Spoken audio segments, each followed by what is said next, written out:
Alors, Monsieur Ketou, bonjour. Bonjour, cher ami. Depuis un certain temps, on a constaté une vague d'interpellation au sein de la corporation journalistique. Comment peut-on expliquer cet état de choses? Pour dire clair, depuis un certain moment, comme tu le dis, les interpellations vont de gauche à droite et nous avons remarqué que ce n'est plus des interpellations au niveau de la HAC, la Haute Autorité de l'Audiovisuel et de la Communication, mais surtout au niveau du SRI, du service de renseignement, ou alors du côté de la direction centrale de la police judiciaire. Et nous avons une crainte fondamentale parce que ces structures ne sont pas, selon nos textes, les lieux indiqués pour que les journalistes aillent donner les preuves de leurs écrits ou de leurs allégations. Et donc, à partir de ce moment, nous sommes venus aujourd'hui en soutien à notre confrère du journal L'Indépendant Express. Et il y a 2 jours, nous étions sur les mêmes lieux pour les 2 confrères Abdi Alpha du journal Le Rendez-vous et celui de Liberté, Zeus Aziadouvo, qui est par ailleurs président de l'association du patronat de la presse togolaise. Donc, comme je le disais, nous sommes encore là pour voir la suite que le directeur de la police va donner après l'audition. Alors, par rapport à cette vague d'interpellation, est-ce que on sent que le régime est contre certains journalistes? Est-ce que certains journalistes sont marqués par le bic rouge au niveau du régime RPT Unir? Vous avez cette impression-là? Ce n'est plus une impression à notre niveau, puisque depuis des années déjà, ceux qui sont étiquetés sont par exemple... ne sont pas autorisés à passer certaines publicités, par exemple dans leurs journaux, les sociétés d'État n'en donnent pas. L'ordre sûrement est venu de quelque part. Et les faits sont là, légion, se font légion, puisque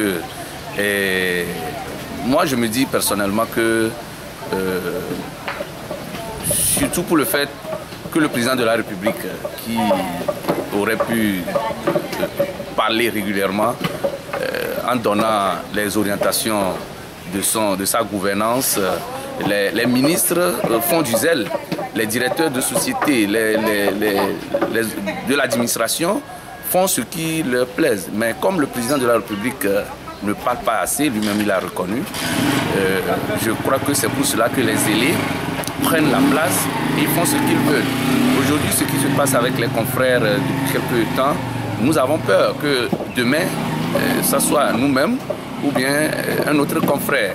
L'objectif dans tout ça, c'est que par rapport aux écrits qui les a amenés aujourd'hui ici, c'est une question de gestion de l'État.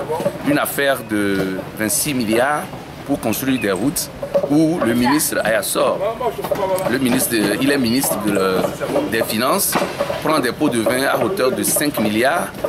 Vous comprenez que si les journaux ne commencent pas à en parler, c'est vraiment un scandale financier. Et donc, ils usent de leur poids et de leurs relations dans les services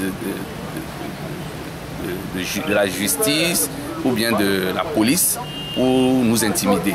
De toutes les façons, nous, au patronat de la presse togolaise dont je suis membre, nous appelons quand même à la sérénité parce que tant que nous avons assurance que ce que nous faisons, c'est pour le peuple togolais, c'est pour la nation du Togo, pour le développement de notre pays, pour l'enracinement de la démocratie, je crois que rien ne va nous ébranler. Et nous verrons la suite. Alors que pensez-vous du fait que le code de la presse soit violé, vu la procédure par laquelle les journalistes sont convoqués? Que pensez-vous de cela? À l'heure actuelle, moi je ne dis pas que le code est violé. Le code est contourné. C'est une tentative pour contourner le code parce que le code ne va pas à leur avantage par rapport aux écrits. Donc ils veulent contourner le code de la presse qui est en vigueur pour nous brandir le code pénal. Parce qu'ils savent que quand on dit par exemple le ministre Ayassor, qui apparemment se montre partout où il passe comme le saint et qui prend des pots de vin à hauteur de 5 milliards.